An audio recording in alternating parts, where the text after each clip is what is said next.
शुभ सकाळ पिलामाने तमें केमती अछ? हाँ समस्ते भलरे अछ। आमे वर्ग संख्या पूर्ण वर्ग संख्या ताहार संरचना वर्गमूल निर्णय करिवार विभिन्न प्रणाली एई सब विषय रे आलोचना करि सारिछु। चलो प्रश्न उत्तर माध्यम रे देखिबा। मौलिक गुणनीयक निर्णय करी निम्न संख्या गुड़िक पूर्ण वर्ग कि नुहे परीक्षा कर। प्रथम संख्याटी 1156 एवं द्वितीय संख्याटी 2800। 1156 को मौलिक गुणनीयकर गुणफल रूपे प्रकाश कले प्रथमे आमे 1156 केते द्वारा जीव कहल 2 द्वारा विभाज्य करी हबो।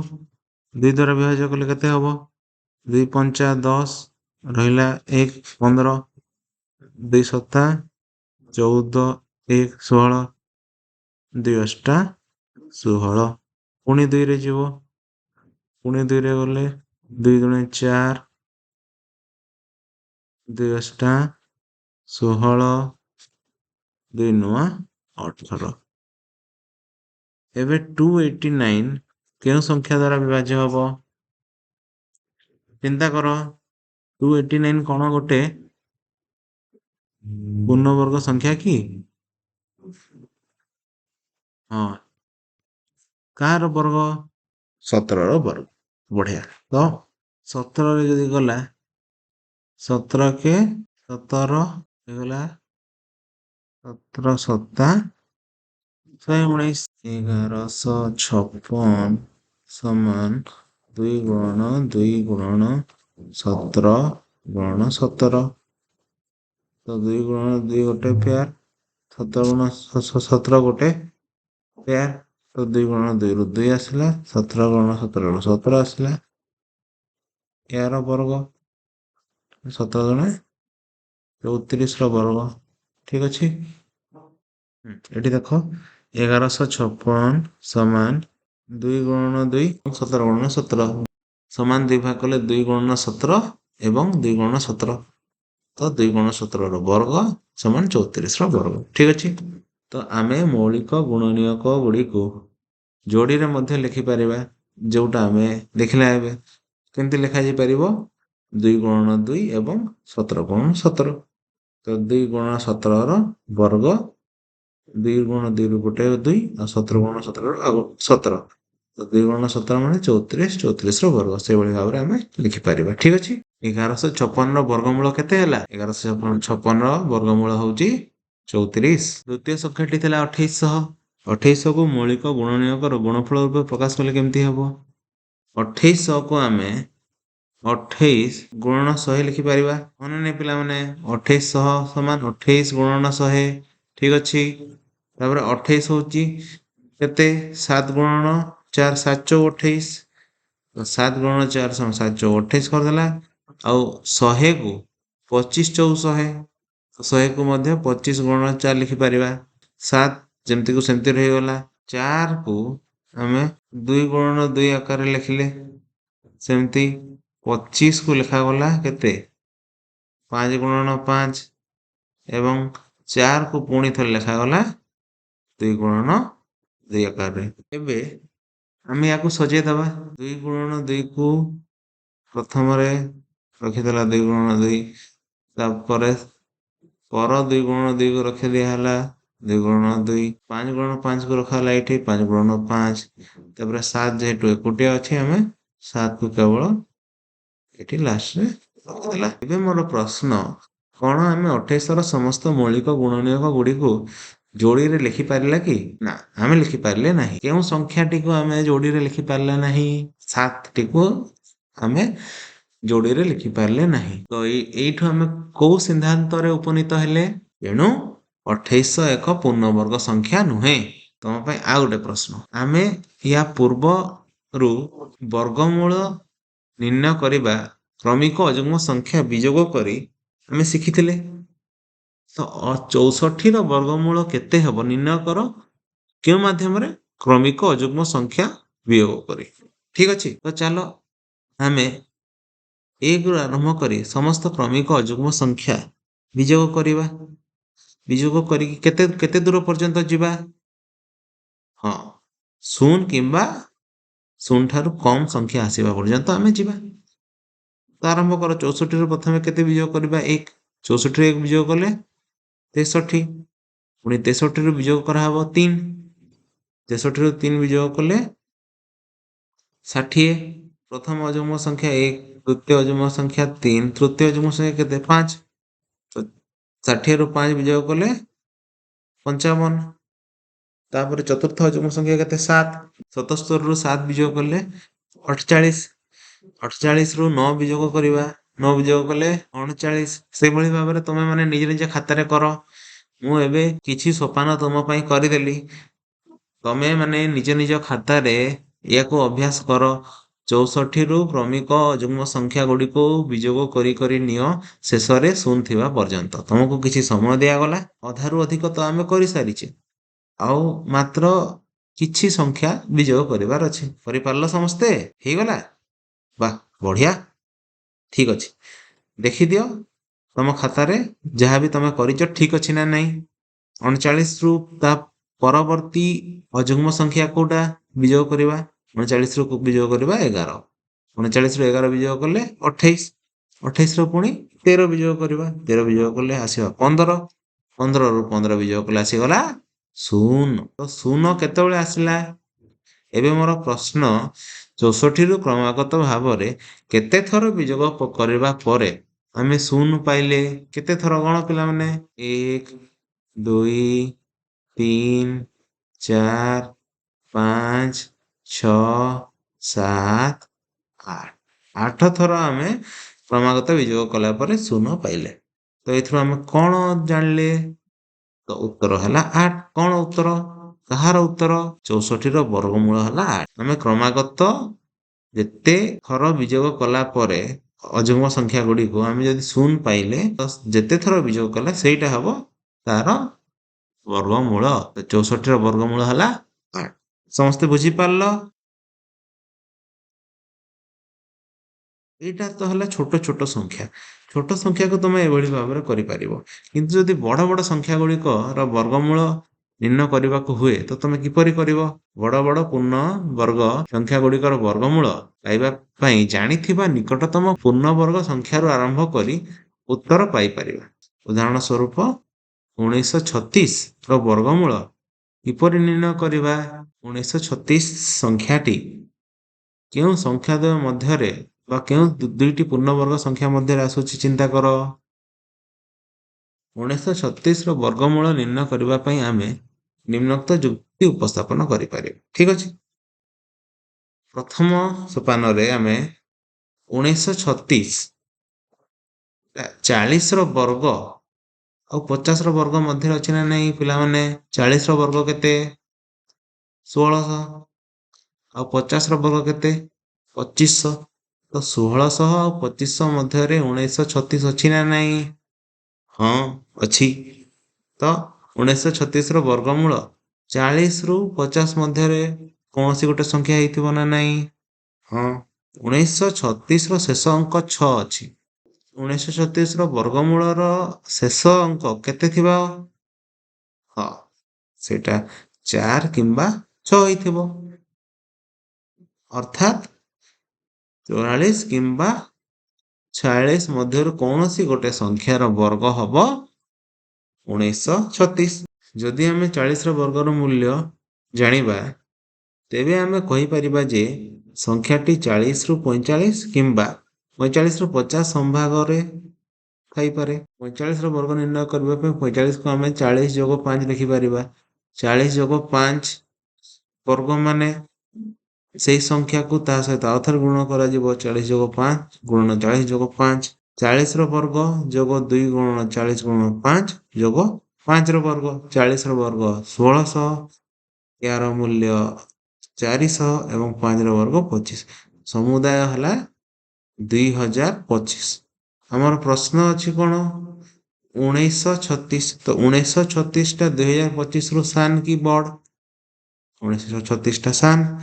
ଆମେ କହିପାରିବା ଯେ 40ରୁ 45 ସମ୍ଭାଗ ମଧ୍ୟରେ ଅଛି 1936ର ବର୍ଗମୂଳ। ଆଉ 1936ର ବର୍ଗମୂଳ 44 କିମ୍ବା 46 ହୋଇପାରେ ବୋଲି ଆମେ ଅନୁମାନ କରିଥିଲା। ତ 44 ମଧ୍ୟରେ କେଉଁ ସଂଖ୍ୟାଟି 40 ରୁ 45 ମଧ୍ୟରେ ଅଛି? 44। ତାହେଲେ ଉତ୍ତର ହବ 44। ଆମେ ଏଥିରୁ ଜାଣିପାରିବା ଯେ 1936 ର ବର୍ଗମୂଳ ହଉଛି 44। ବୁଝିପାରିଲ ପିଲାମାନେ? ଆଉ ଗୋଟେ ଉଦାହରଣ, ସୋନୁ ଓ ବିଜୁ ଏକ ଖେଳ ଖେଳନ୍ତି। କଣ ସେଥିରେ ଖେଳନ୍ତି? ଜଣେ ଗୋଟିଏ ସଂଖ୍ୟା କହିଲେ ଅନ୍ୟ ଜଣଙ୍କ ତାର ବର୍ଗମୂଳ କହି ଉତ୍ତର ଦିଏ। ଠିକ ଅଛି, ସୋନୁ 25 କହି ଖେଳଟି ଆରମ୍ଭ କଲା। ବିଜୁ ସାଙ୍ଗେ ସାଙ୍ଗେ କହିଦେଲା 5। ତାପରେ ବିଜୁ କହିଲା 81। ସୋନୁ ସାଙ୍ଗେ ସାଙ୍ଗେ ପୁଣି ଉତ୍ତର ଦେଲା 9। ତ ଏଇଭଳି ଭାବରେ ଚାଲିଲା। ସୋନୁ ଯେତେବେଳେ 250 କହିଦେଇଛି, 250 କଣ କୌଣସି ସଂଖ୍ୟାର ବର୍ଗ କି? ତାମାନେ 250 ଗୋଟେ ପୂର୍ଣ୍ଣବର୍ଗ ସଂଖ୍ୟା କି? ନୁହେଁ। 250 ଟି ଗୋଟେ ପୂର୍ଣ୍ଣବର୍ଗ ସଂଖ୍ୟା ନୁହେଁ। ତ ସୋନୁର ପ୍ରଶ୍ନର ଉତ୍ତର ବିଜୁ ଦେଇପାରିଲା ନାହିଁ। ସୋନୁ ବିଜୁକୁ 250ର ବର୍ଗମୂଳର ନିକଟତମ ସଂଖ୍ୟା କିଏ ପଚାରିଲା? କହିଲ ଦେଖି, ବିଜୁ 250ର ବର୍ଗମୂଳର ନିକଟତମ ସଂଖ୍ୟା କିପରି ଆକଳନ କରିବ? ଚିନ୍ତା କର। ଆମେ 250ର ବର୍ଗମୂଳ କେତେ ହବ ଆକଳନ କରିବା। ଆମେ ଜାଣିଛୁ 250 100 ଆଉ 400 ମଧ୍ୟରେ ଅଛି। 100 ହଉଛି କାହାର ବର୍ଗ? 10ର। ତାମାନେ 100ର ବର୍ଗମୂଳ ହବ 10 ଆଉ 400ର ବର୍ଗମୂଳ ହବ 20। ତେଣୁ ଆମେ କହିପାରିବା ଯେ 250ର ବର୍ଗମୂଳ 10 ରୁ 20 ମଧ୍ୟରେ ଅଛି। ହଁ ନା ନାହିଁ? ଯେହେତୁ 10ର ବର୍ଗ 100 ଆଉ 20ର ବର୍ଗ 400, ତ 250ଟା 100 ଆଉ 400 ମଧ୍ୟରେ ଅଛି। ଯଦି ୟାର ବର୍ଗମୂଳ ନେଇଯିବା ତ 100ର ବର୍ଗମୂଳ ହବ 10, 250ର ବର୍ଗମୂଳ ଆମକୁ ଜଣା ନାହିଁ, ଲେଖିଦେଲା ଖାଲି 250ର ବର୍ଗମୂଳ, ଏବଂ 400ର ବର୍ଗମୂଳ ହଉଛି 20। ତଥାପି ଆମେ ସେହି ସଂଖ୍ୟାର ନିକଟତମ ହେଇନା ଯାହାର ବର୍ଗ 250। କାହିଁକି? 10ରୁ 20 ମଧ୍ୟରେ ବହୁତ ଗୁଡେ ସଂଖ୍ୟା ଅଛି। ବିଜୁକୁ ଉତ୍ତର ଦେବାର ଅଛି 250ର ବର୍ଗମୂଳର ନିକଟତମ ସଂଖ୍ୟା କୋଉଠି? ଆମେ ଜାଣିଛୁ ଯେ 15ର ବର୍ଗଟା କେତେ ପିଲାମାନେ? 15ର ବର୍ଗ ହଉଛି 225 ଏବଂ 16ର ବର୍ଗ ହଉଛି 256। 225 ଆଉ 256 ମଧ୍ୟରେ 250 ଅଛି ନା ନାହିଁ? 250ର ବର୍ଗମୂଳଟି କେଉଁ ସଂଖ୍ୟାର ନିକଟତମ ହବ? ଯେହେତୁ 225 ତୁଳନାରେ 250ର ଅଧିକ ନିକଟତର ହଉଛି 256, ତେଣୁ 250ର ବର୍ଗମୂଳ ପ୍ରାୟ 16, ଯେହେତୁ ଏହା 16 ଠାରୁ ସାମାନ୍ୟ କମ୍। ଆମେ କହିପାରିବା ଯେ 250ର ବର୍ଗମୂଳର ନିକଟତମ ସଂଖ୍ୟାଟି କୋଉଠି? ସେଇଟା ହଉଛି 16। ବୁଝିପାରିଲ ପିଲାମାନେ? ତମାନେ କଣ ଶିଖିଲ? ଆସ ପରୀକ୍ଷା କରିବା। ପ୍ରଶ୍ନାବଳୀ। তোমার প্রথম প্রশ্ন হচ্ছে 441 বর্গমিଟর ক্ষেত্রফল বিশিষ্ট গোটে বর্গক্ষেত্রর বাহুর দৈর্ঘ্য কেতে হবে? গোটে বর্গক্ষেত্রর ক্ষেত্রফল ଦେଇଛି 441 ବର୍ଗମିଟର। ତାହେଲେ ବାହୁର ଦୈର୍ଘ୍ୟ କେମିତି ନିର୍ଣ୍ଣୟ କରିବା? ବର୍ଗକ୍ଷେତ୍ରର କ୍ଷେତ୍ରଫଳର ସୂତ୍ର କଣ? ବାହୁ ଗୁଣନ ବାହୁ। ବାହୁ ଗୁଣନ ବାହୁ ମାନେ ବାହୁର ବର୍ଗ। କ୍ଷେତ୍ରଫଳ ଦେଇଛି 441। ବାହୁ ନିର୍ଣ୍ଣୟ କରିବା ପାଇଁ ଆମକୁ 441ର ବର୍ଗମୂଳ ନିର୍ଣ୍ଣୟ କରିବାକୁ ପଡିବ। ହଁ ନା ନାହିଁ ପିଲାମାନେ?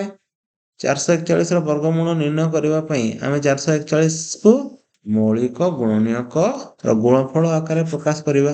441 କେଉଁ ସଂଖ୍ୟା ଦ୍ୱାରା ବିଭାଜ୍ୟ? 2 ଦ୍ୱାରା ବିଭାଜ୍ୟ? ନା, 2 ଦ୍ୱାରା ବିଭାଜ୍ୟ ନୁହେଁ। ତାପରେ 3 ଦ୍ୱାରା ବିଭାଜ୍ୟ? ହଁ ନା ନାହିଁ? ହଁ, 4 4 8 1 9। ଅଙ୍କ ମାନଙ୍କର ସମଷ୍ଟି 3 ଦ୍ୱାରା ବିଭାଜ୍ୟ ହଉଛି। 3 ଦ୍ୱାରା ହରିଲେ 3 କେ 3 14, 3 ଚଉ 12 ରହିଲା କେତେ? 2 21, 3 7 21, 7 4 11 12, ପୁଣି 12, 12 ପୁଣି 3 ଦ୍ୱାରା ବିଭାଜ୍ୟ ହବ। 3 ଚଉ 12, 2 ରହିଲା 2 2 7 27, 3 9 27, 49 କେତେରେ ଯିବ? 49 ଯିବ 7ରେ, 7 7 49।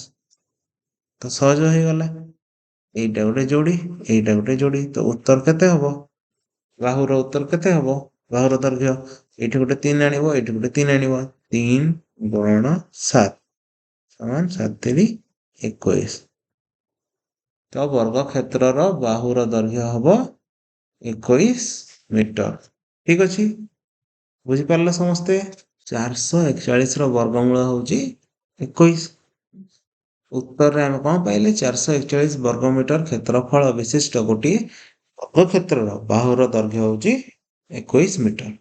ଦ୍ୱିତୀୟ ପ୍ରଶ୍ନ, ଅଖିଳ ପାଖରେ 125 ବର୍ଗ ସେଣ୍ଟିମିଟର କ୍ଷେତ୍ରଫଳ ବିଶିଷ୍ଟ ଖଣ୍ଡିଏ ବର୍ଗାକୃତି କପଡ଼ା ଅଛି। ଦେଖ, ଗୋଟେ ବର୍ଗାକୃତି କପଡ଼ା ତମ ସ୍କ୍ରିନରେ ଦେଖାଯାଉଛି।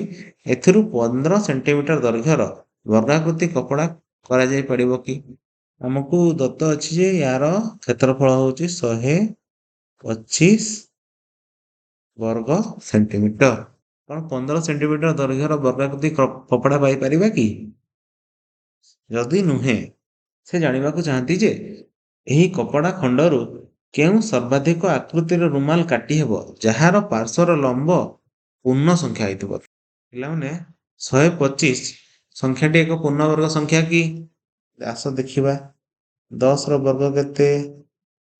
10 ବର୍ଗ ହେଲା 100। ଏମିତି 11 ର ବର୍ଗ କେତେ? 121। 12 ର ବର୍ଗ କେତେ? 12 ବର୍ଗ ହେଲା 144।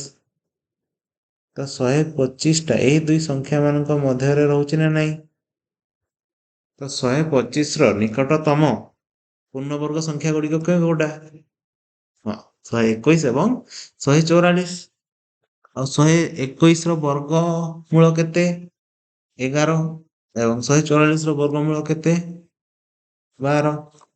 ତ ଆମେ ଲେଖିପାରିବା ଯେ 11ର ବର୍ଗ ହଉଛି 121 ଏବଂ 12ର ବର୍ଗ ହଉଛି 144। 121 ଆଉ 144 ମଧ୍ୟରେ ଆସୁଛି 125। 121 ହଉଛି 11ର ବର୍ଗ ଏବଂ 144 ହଉଛି 12ର ବର୍ଗ। ଏବେ ଆମେ ଯଦି ବର୍ଗମୂଳ ନେଇଯିବା ତ ଆସିବ 11ର ବର୍ଗ ଏବଂ 12ର ବର୍ଗ ମଧ୍ୟରେ ରହୁଛି 125ର ବର୍ଗମୂଳ। କଣ 15 ସେଣ୍ଟିମିଟର ଦୈର୍ଘ୍ୟ ବିଶିଷ୍ଟ ଆମେ କାଟି ପାରିବା କି କପଡ଼ା? ନା, କାଟି ପାରିବା ନାହିଁ। ଯେହେତୁ 11 ଓ 12 ମଧ୍ୟରେ ୟାର ଦୈର୍ଘ୍ୟ ଅଛି। ଏହାର ଦୈର୍ଘ୍ୟ 11 ଓ 12 ମଧ୍ୟରେ ଅଛି। ତେଣୁ ଆମେ ସର୍ବାଧିକ ଆକୃତିର ରୁମାଲ ଯୋଉ କରିବା ତାହାର ପାର୍ଶ୍ୱର ଲମ୍ବ କେତେ ହବ? ଦେଖ, ତୁମର ଉତ୍ତର ଲେଖା ହେଇଛି ଏଇଠି। କେତେ ହବ? ହଁ, 11 ହେଇପାରିବ, ଯେହେତୁ ଆମକୁ କୁହାଯାଇଛି ଯେ ଗୋଟେ ପୂର୍ଣ୍ଣ ସଂଖ୍ୟା ହେବା ଦରକାର। ତ ଉତ୍ତର ହବ 11। ତେଣୁ ଏହି କପଡ଼ାରୁ ଅତି ବେଶୀରେ 11 ସେଣ୍ଟିମିଟର ଦୈର୍ଘ୍ୟର ବର୍ଗାକୃତି ରୁମାଲଟିଏ ପ୍ରସ୍ତୁତ କରାଯାଇ ପାରିବ। ବୁଝିଗଲା ପିଲାମାନେ ସମସ୍ତଙ୍କର? ତୃତୀୟ ପ୍ରଶ୍ନ ହଉଛି 4, 9 ଓ 10 ଦ୍ୱାରା ବିଭାଜ୍ୟ କ୍ଷୁଦ୍ରତମ ବର୍ଗ ସଂଖ୍ୟାଟି କେତେ? 4, 9 ଆଉ 10 ତିନିଟି ସଂଖ୍ୟା ଦ୍ୱାରା ଯଦି ବିଭାଜ୍ୟ ହବ ତାହେଲେ 4, 9 ଆଉ 10 ସେଟା ଗୁଣିତକ ହେଇଥିବ ନା ନାହିଁ? ହଁ, 4, 9, 10 ଦ୍ୱାରା ବିଭାଜ୍ୟ କ୍ଷୁଦ୍ରତମ ସଂଖ୍ୟାଟି ନିଶ୍ଚିତ ଭାବରେ 4, 9 ଓ 10ର ଗୁଣିତକ ହୋଇଥିବ। ଚାଲ ଆମେ ସେ ସଂଖ୍ୟାଟି ନିର୍ଣ୍ଣୟ କରିବା ପାଇଁ ଚେଷ୍ଟା କରିବା। ତିନୋଟି ସଂଖ୍ୟାର ଗୁଣଫଳ କେତେ ହବ? 4 ଗୁଣନ 9 ଗୁଣନ 10। ଆମେ ଏହି ସଂଖ୍ୟାର ମୌଳିକ ଗୁଣନୀୟକ ନିର୍ଣ୍ଣୟ କରିବା। କାହିଁକି? ଆମକୁ କ୍ଷୁଦ୍ରତମ ବର୍ଗ ସଂଖ୍ୟାଟି ନିର୍ଣ୍ଣୟ କରିବାର ଅଛି। ଆଉ ବର୍ଗ ସଂଖ୍ୟା ଆମେ ଜାଣିପାରିବା ମୌଳିକ ଗୁଣନୀୟକ ନିର୍ଣ୍ଣୟ କରିକି। 4ର ଗୁଣନୀୟକ ହେଲେ 2 ଗୁଣନ 2। ସେମିତି 9ର ଗୁଣନୀୟକ ହେଲେ 3 ଗୁଣନ 3, 2 ଗୁଣନ 2, 3 ଗୁଣନ 3 9ର। ଆଉ 10ର ହେଲା କେତେ? 2 ଗୁଣନ 5 ହେଇଗଲା। ଏବେ ୟାକୁ ଆମେ ଯୋଡ଼ି ଯୋଡ଼ି କରିକି ଦେଖିବା। ପ୍ରଥମ 2 ଗୁଣନ 2କୁ ଗୋଟେ ଯୋଡ଼ି କରିଦେଲା, ତାପରେ 3 ଗୁଣନ 3, କିନ୍ତୁ ଶେଷରେ ଦେଖିବ ଗୋଟେ 2 ଏବଂ ଆଉ ଗୋଟେ 5 ଯୋଡ଼ିରେ ନା। ଯଦି ଆମେ ବର୍ଗ ସଂଖ୍ୟା ଚାହୁଁଛୁ ତାହେଲେ ଆମକୁ ଆଉ ଗୋଟେ 2 ଆଉ ଗୋଟେ 5 ଗୁଣନ କଲେ ଯାଇ ହବ। ସେଇଟା କଲେ ଗୋଟେ ସଂଖ୍ୟାଟି ଯୋଡ଼ିରେ ରହିବ। ତେଣୁ ଆମେ କଣ କରିବା? 2 ଓ 5ର ଯୋଡ଼ି ନଥିବାରୁ आमे 2 ଆଉ 5 को गुणन करिबा 2 ଆଉ 5 गुणन करदेले देखो पिला माने एई संख्या जहा थिला से समान आमे एठी रखिदेले शेषरे केवल 2 ଆଉ 5 को गुणन करदेले तार मु चिन्ह अलग कर देइची रंग बदलै देइची तमे जानि पारुथबो तापरे आमे एई 2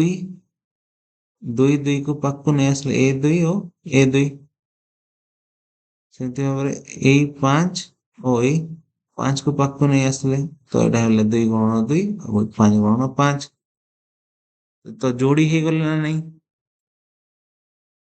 2 गुणन 2 3 गुणन 3 2 गुणन 2 और 5 गुणन 5 तो चारटी जोड़ी हे गले सब जोड़ी रो गोटे गोटे संख्या धरि आनिबा तो 2 गुणन 3 गुणन 2 गुणन 5 तार वर्ग हबो तो केते हबो संख्या टी 2 3 की 6 6 दुणे 12 12 5 60 तो 60 रो वर्ग हबो 3600 तो आम उत्तर टी कोन उत्तर होची 4 9 एवं 10 द्वारा विभाज्य क्षुद्रतम वर्ग संख्या टी 3600 बुझी हला पिला माने ठीक अछि एबे मु तुम पई काम किछि आनिची तमे निजे सेटा घरे बसी करिवो प्रथम प्रश्न केउ क्षुद्रतम संख्या द्वारा 9408 को गुणन कले गुणफल एक पूर्ण वर्ग संख्या हबो आउ जेउटा होइथबो गुणफलर वर्गमूल मध्ये निर्णय करिवो प्रथम प्रश्न द्वितीय प्रश्न निम्नलिखित संख्या गुड़िकर वर्ग मध्यरे केते संख्या रहिबो 16 रो वर्ग एवं 17 रो वर्ग मध्यरे केतोटी संख्या अछि 69 रो वर्ग एवं 100 रो वर्ग मध्यरे केतोटी संख्या अछि सेटा निर्णय करिवो तृतीय प्रश्न निम्नलिखित संख्या गुड़िक मध्यरु केउ गुड़िक पूर्ण वर्ग संख्या नुहे तुम एथरो देखिकी कहि परिबो जे केउ गुड़िक पूर्ण वर्ग संख्या नुहे जणा पडुची ठीक अछि समस्ते खातारे लिखिकी आनिथबो हला चतुर्थ 64 रो वर्ग 108 रो वर्ग 292 रो वर्ग और 36 रो वर्ग मध्यरु केउटिर शेष रे अंक 4 रहइबो ठीक अछि एवं पंचम और शेष प्रश्न होची 125 रो वर्ग जदी 15625 तेबे 126 रो मान केते हबो ए जो पांचटी संभाव्य उत्तर मध्यरु सठिक उत्तरटी तमे बाछि नबो मु आशा करूची तमे माने आजिर एई विषयटी को भलो भाबरे बुझिथिबो आउ एई संबंधी विभिन्न गाणितिक समस्यार समाधान करि परिबो तमे मन देई समस्ते सुनिथिबारो समस्तंगु मोर धन्यवाद खुशी रे सिखिबा समस्तंकर अधिकार नमस्कार।